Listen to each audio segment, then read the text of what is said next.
어떤 사람이 사막에서 길을 잃게 됐답니다. 물도 다 떨어지고 시간이 지나가니까 어느 쪽이 동쪽인지 방향 감각까지도 이제 잃어버렸습니다. 너무 초조하게 이렇게 헤매다가 보니까 사람의 발자국을 발견하게 됩니다. 순간 무슨 생각이 드냐면 이 사람 발자국이 있는 거 보니까 여기가 길이구나 생각을 하고 열심히 그 발자국을 쫓아서 갔습니다. 한참 가다 보니까 발자국이 이제 점점 더 많아지는 거예요. 이게 발자국이 많아지는 거 보니까 이제 민가가 가까운가 보다 생각을 하고 더 용기를 내서 열심히 그 발자국을 따라갔습니다. 한참 가다가 보니까 좀 이상해서 자세히 보니까 그 발자국은 다른 사람들의 발자국이 아니고 자기가 뺑뺑뺑뺑 돈 그런 자기 발자국인 걸 이제 발견했습니다. 너무 낙심이 돼서 그 자리에 털썩 주저앉아서 이제는 이제 죽는가 보다 생각을 하고 동서사방이 다 막혀도 하늘은 열려 있다는데 하면서 이제 하늘을 이렇게 보니까 별이 총총하게 났는데 이제 그 중에 유난히 밝은 그 별이 있더라는 거죠. 가만히 보니까 그게 북두칠성을 찾아낸 거죠. 그리고 그 낙심하고 좌절해서 주저앉아 있는 상태에서 이제 그 북두칠성을 발견하고 방향을 잡아서 그 사막에서 탈출했다는 이제 그런 얘기가 있습니다. 오늘 우리가 읽은 이 본문 말씀도 보면 시편 119편의 저자 다윗이라고도 얘기하고 또 다른 사람들이라고 얘기합니다만은 확실하지 않습니다. 아마 기가 막힌 상황에 이 절망적인 상황에 처해 있었던 것 같습니다. 오늘 119편 1편부터 이렇게 1절부터 쭉 보면요, 다른 시편보다 길지 않습니까? 이제 성경에서 제일 긴 장이 바로 이 119편이거든요. 여기에는 많은 말씀들이 이렇게 함축이 돼 있고, 이제 이게 다윗이라고 보는 이유도 그 다윗의 인생이 그렇게 간단하지 않았지 않습니까? 너무 파란만장한 이제 그런 삶의 모습들, 나중에는 심지어 자기 아들에게 도망다니면서까지 이제 목숨을 겨우 부지해야 되는 이제 그런 상황까지도 이렇게 처해 있었기 때문에 그 구구절절 고백한 내용들을 보면 이건 틀림없이 다윗이 기록한 거다, 이제 그렇게 할 정도로 정말 기가 막힌 절망의 구덩이에 있는 이 시편 저자의 모습들을 우리가 봅니다. 너무 낙심하고 극심한 고난 때문에 생명까지도 이제 잃어버릴 수 있는 그런 상황에 빠져 있었는데, 그 생명을 노리는 원수는 시시각각 이제 포위망을 좁혀오고 있었고요. 그리고 그 위험에서 탈출하려고 안간 힘을 지금 다 쏟는 겁니다. 죽음의 위기 앞에 그는 한 치 앞도 내다볼 수 없는 이제 그런 깊은 어두움 가운데 처해 있었고요. 이제 그런 그가 하나님의 은혜로 절대 절명의 위기에서 이렇게 벗어나게 빠져나오게 되는 모습들을 우리가 봅니다. 자, 하나님께서 그에게 위기에서 이렇게 탈출하는 방법을 찾게 해주신 그 이유, 그게 도대체 뭐였을까요? 오늘은 우리 한국교회가 지키는 성서주일입니다. 우리가 성경은 다양한 배경을 가진 약 40여 명의 저자에 의해서 1500년 동안 기록이 된 그런 말씀입니다. 여러분들, 다양한 배경을 가졌다는 말이 뭔 말입니까? 창세기부터 보면 모세는 목자 출신입니다. 다윗은 왕 출신입니다. 이사야는 선지자였고요. 에스라는 제사장입니다. 마태는 세리였고 요한이나 베드로는 어부였습니다. 바울은 장막을 짓는 자였고 누가는 의사 출신입니다. 자, 이런 사람들이 성령이 임하고 성령의 감동을 받으니까 오류 없는 영광으로 구약 성경은 오실 메시아에 대해서, 신약 성경은 오신 메시아가 예수라고 하는 비밀한 말씀들을 이렇게 기록을 했고, 결국은 신구약 전체의 제목은 인간을 향한 하나님의 사랑인데, 창세기부터 요한계시록까지 한 줄로 이렇게 딱 연결이 되거든요. 하나님의 인간을 향한 사랑, 그걸 기록한 겁니다. 오늘 본문 103절에 있는 말씀 보면, 주의 말씀의 맛이 내게 어찌 그리 단지요, 내 입에 꿀보다 더 단이다, 그렇게 말씀합니다. 본문을 중심으로 하나님의 말씀이 우리에게 어떤 능력이 되는지 오늘 생각을 하고 성서주일에 은혜를 나누려고 합니다. 주의 말씀은 내 삶의 인도자가 됩니다. 오늘 본문에 내 발의 등이요 내 길의 빛이라 이렇게 표현을 했습니다. 발의 등이라고 하는 말은 캄캄한 밤길에 돌부리에 걸리지 않고 구렁에 빠지지 않도록 등불의 역할을 한다는 말이고요. 길의 빛이라는 말도 같은 의미입니다. 주의 말씀은 우리 인생들의 삶의 길잡이고 인도고 인도자의 역할을 한다는 말이거든요. 어두운 세상에서 어디로 가야 될지 알지 못하는 순간에 하나님의 말씀을 묵상하고 말씀을 따라 살아가는 그 길이 바른 길이고 의의 길이고 성공의 길이라는 겁니다. 인생을 살다가 보면 인생길이 그렇게 만만한 길이 아니지 않습니까? 선지자 요나처럼 이걸 해야 되는지 안 해야 되는지, 그게 하나님의 말씀이라 할지라도 순종해야 되는지 안 해야 되는지 때로는 이렇게 무척이나 망설여질 때 선입견도 있고 주변 환경 때문에 판단이 흐려져서 성경대로 행동하고 생각하고 판단하는 게 아니고 때로는 타협도 하고 내 편리한 방법과 생각이 앞서 나갈 때도 있거든요. 이제 그러나 대부분 그런 선택은 이제 결국은 실패하는 선택이고, 그런 선택의 결과는 고통이 따를 수밖에 없는 걸 우리가 경험을 통해서 다 압니다. 요나가 하나님의 명령에 불순종하고 욥바로 갔습니다. 그런데 니느웨로 안 가고 욥바로 갔으면, 하나님의 명령에 불순종했으면 가는 길이 다 막혀야 될 거 아닙니까? 근데 욥바로 가니까 다시스로 가는 배가 딱 기다리고 있는 거예요. 속으로 쾌재를 불렀겠죠.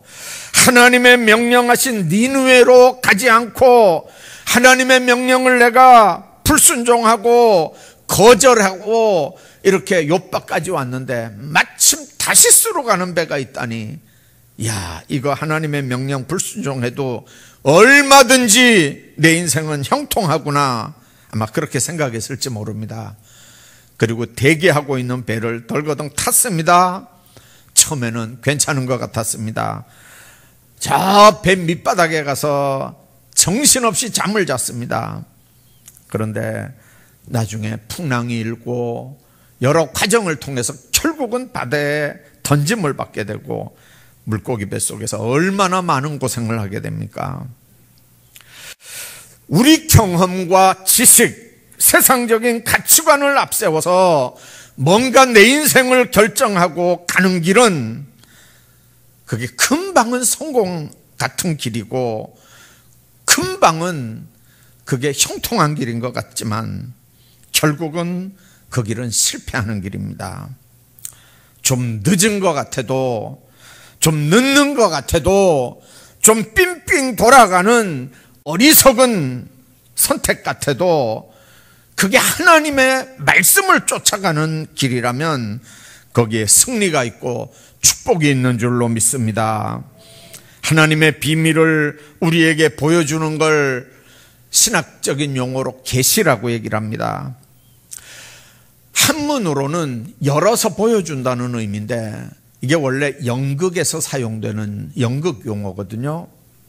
무대에 여러 배우들이 나와 있지만 주인공에게 조명이 이렇게 갑니다. 그러면 조명을 받은 주인공은 빛을 받기 때문에 관객들에게 잘 보이는 거거든요. 하나님의 놀라운 비밀한 말씀들이 성경에 얼마나 많겠습니까? 그런데 조명을 하십니다. 누구에게요? 예수 그리스도에게 조명을 합니다. 말씀의 핵심이 뭡니까? 아까 얘기한 것처럼 육신이 돼서 오신 예수 그리스도입니다. 말씀이 육신을 입고 오신 예수 그리스도에게 조명을 하는 게 계시의 핵심입니다. 일반적으로 우리가 나뭇잎 소리, 흔들리는 소리나 물 흐르는 소리나 아니면 종달새가 우는 소리를 듣고도 하나님의 음성을 들을 수 있다는 얘기를 합니다. 40일 금식기도 한 사람들 나중에 고백 들어보면 바람에 나뭇가지 흔들리는 소리를 통해서도 주의 음성이 들리고, 그리고 물 흘러내려가는 그 소리를 통해서도 천사들의 찬양을 들을 수 있다는 거죠. 흘러가는 물소리도 하나님을 찬양한다는 거예요. 그런데 여러분들, 그런 건 다 일반적인 계시라고 얘기를 합니다. 들을 수가 있겠죠.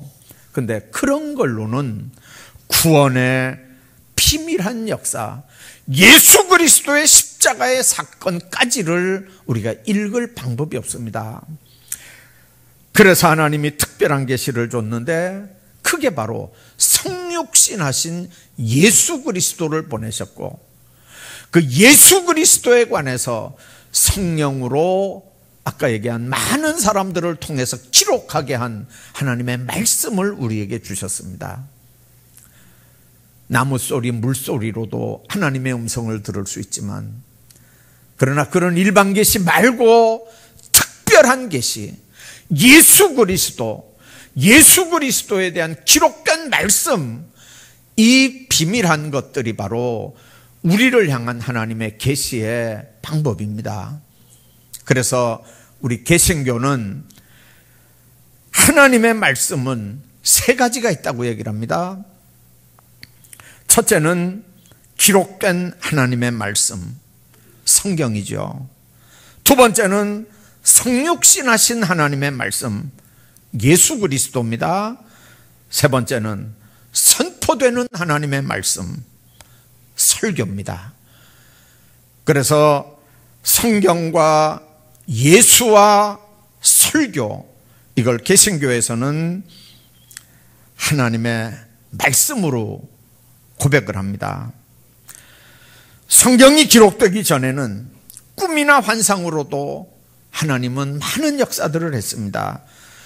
구약 성경에 보면 예수님 때까지도, 사복음이 기록되기 전까지도 꿈이나 환상으로 하나님이 역사하신 내용들이 성경에 얼마나 많이 기록되어 있는지 모릅니다.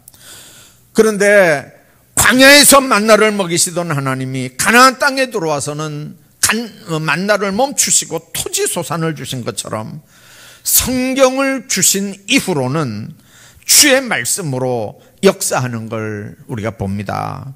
물론 지금도 특별한 때에 개개인이나 어떤 교회에 꿈이나 환상으로 역사하는 경우가 있습니다. 그러나 여러분들, 그건 개인적인 거고 주관적인 겁니다. 그 사람에게는 맞을 수 있습니다.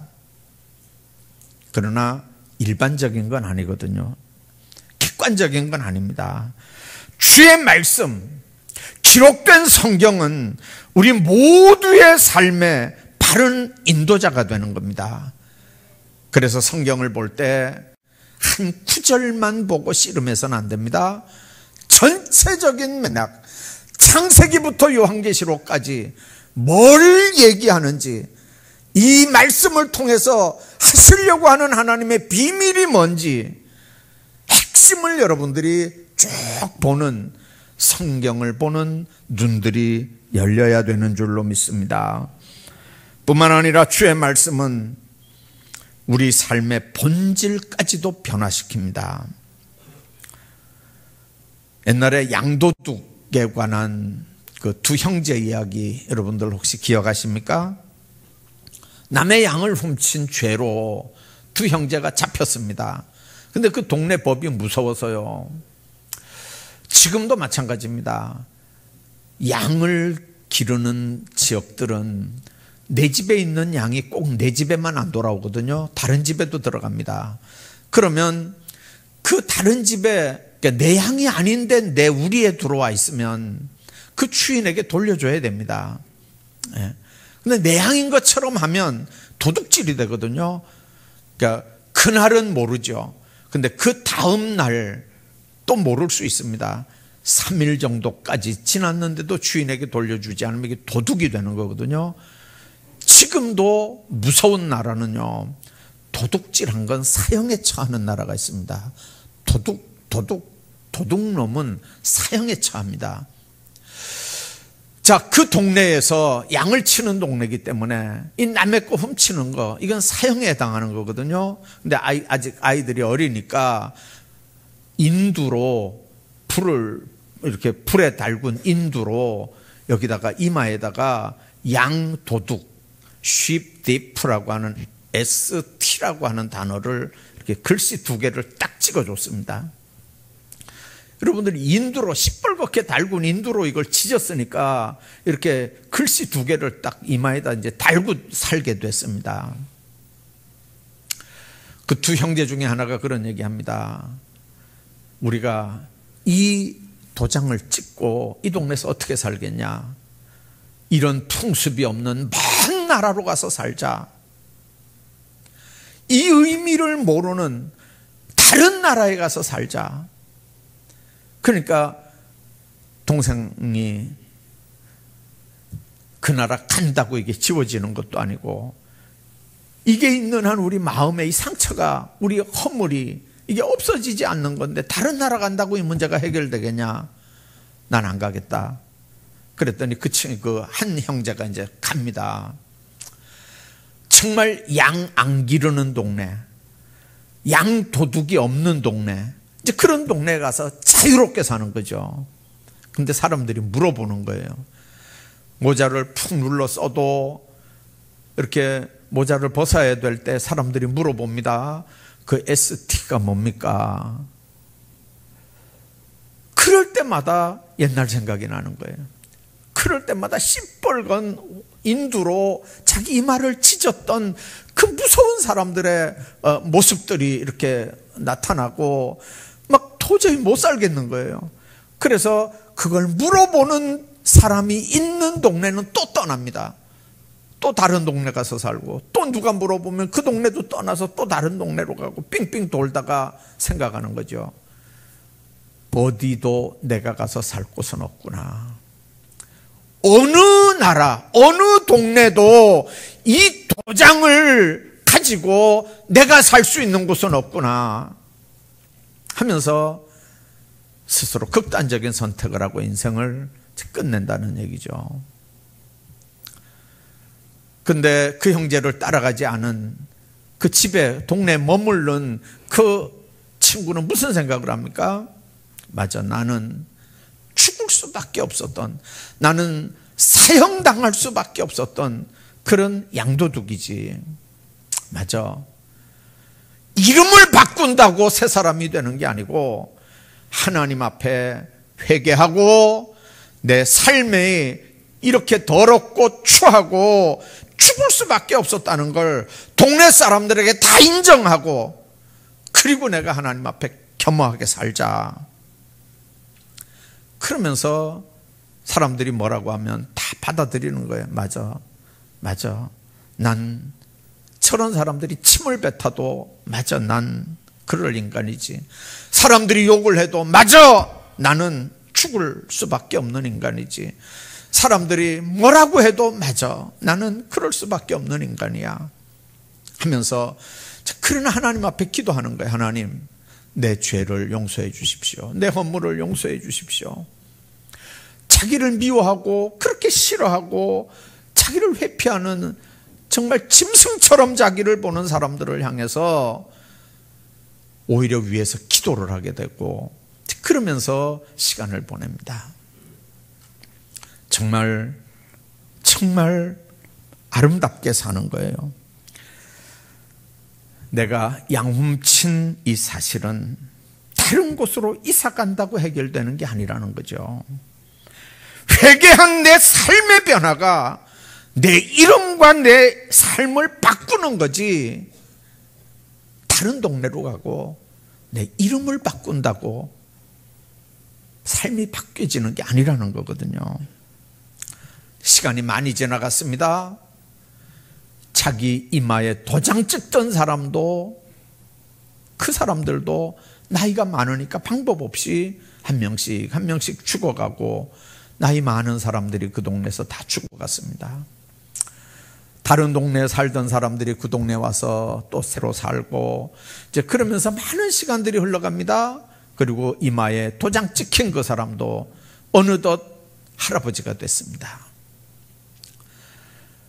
젊은 사람들이 묻습니다.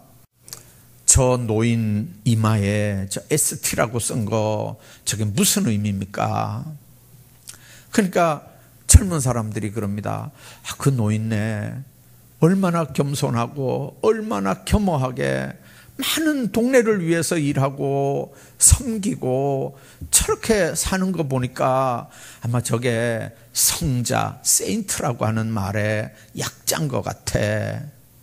그렇게 얘기해 주는 거예요.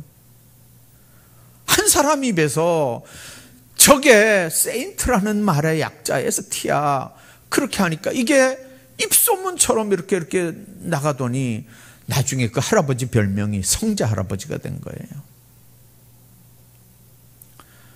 여러분들, 똑같이 ST예요.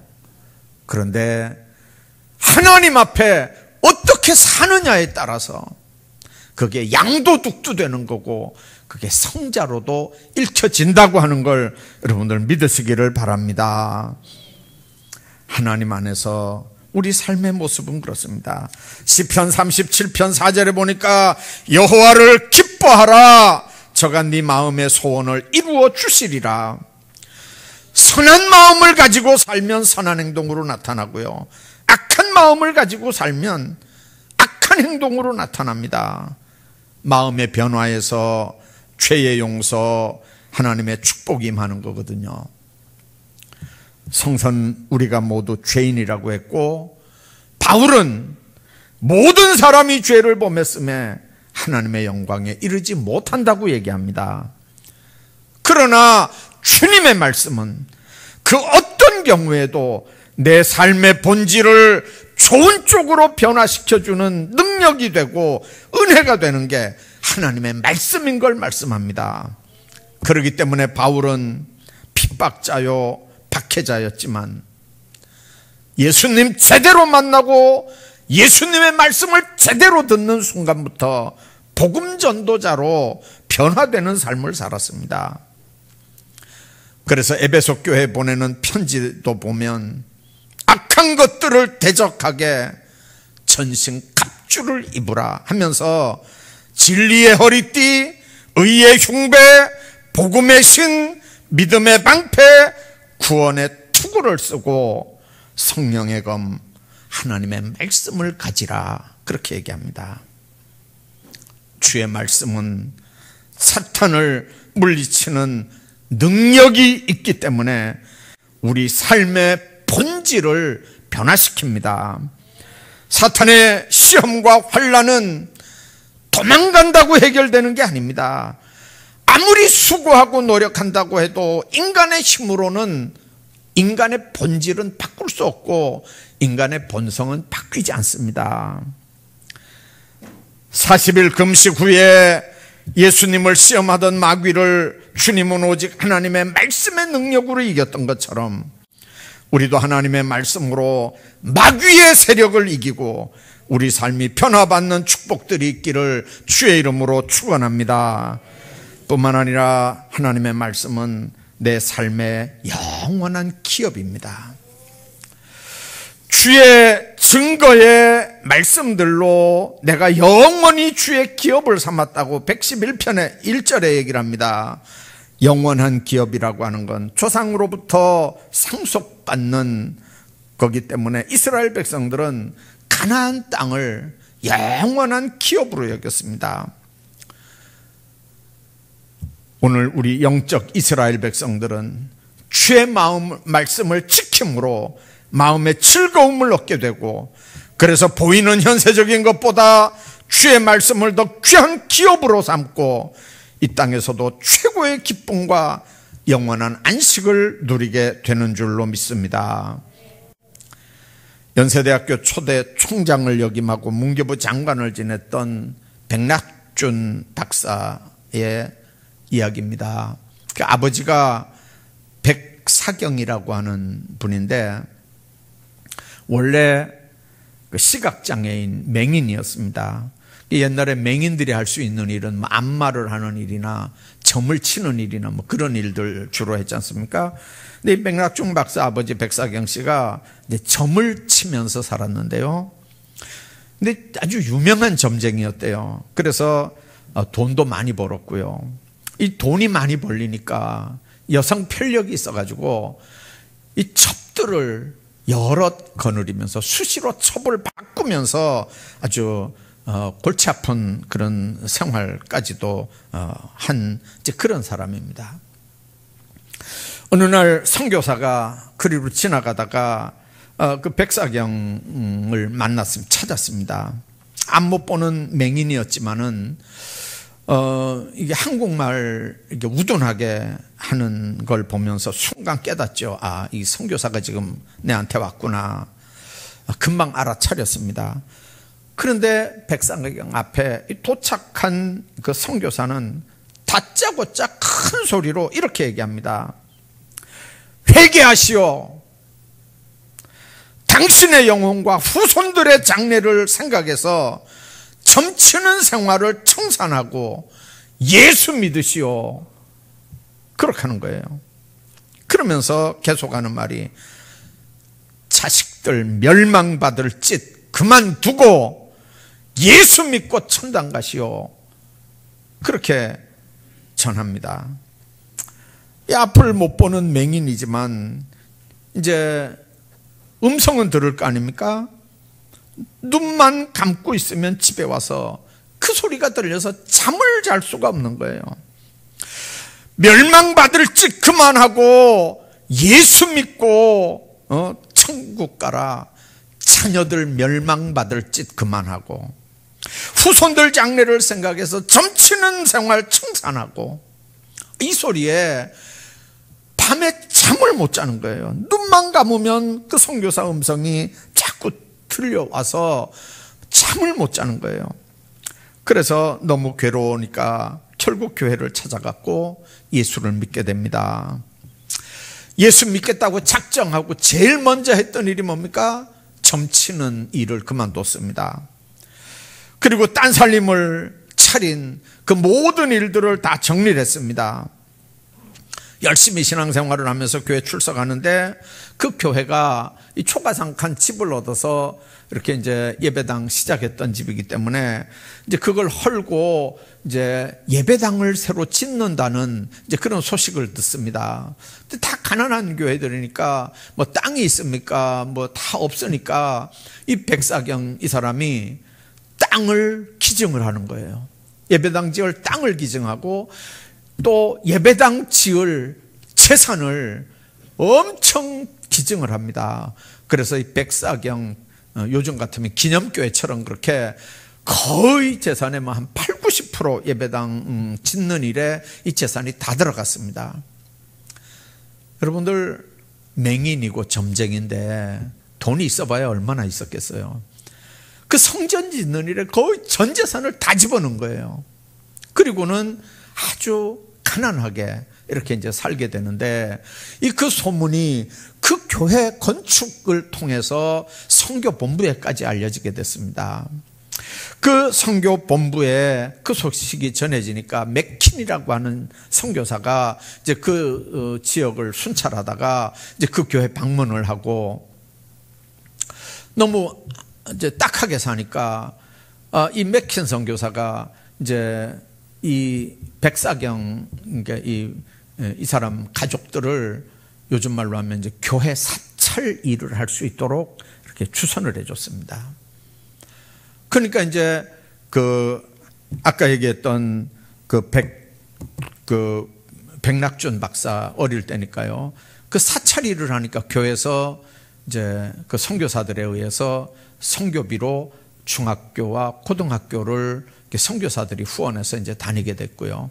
이제 선교사하고 같이 이렇게 일을 하고 선교사 집에서 이제 물도 길어다 주고 장작도 패주고 이제 이런 일들을 이 백낙준 어린이가 이렇게 하면서 이제 영어도 이제 자연히 영어도 잘하게 되고 이제 이렇게 하니까 어느 날 선교사가 보니까요.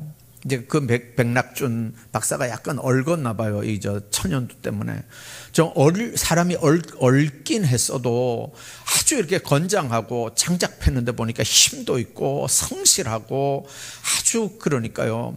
이제 미국 사람들은요, 거짓말 하는 거, 속이는 거 이거 제일 싫어하거든요. 근데 보니까 가까이 놓고 보니까 사람이 얼마나 좋으니까 그래서 권면을 하죠. 유학 가라. 내가 길을 인도할 테니까, 안내할 테니까 유학 가라.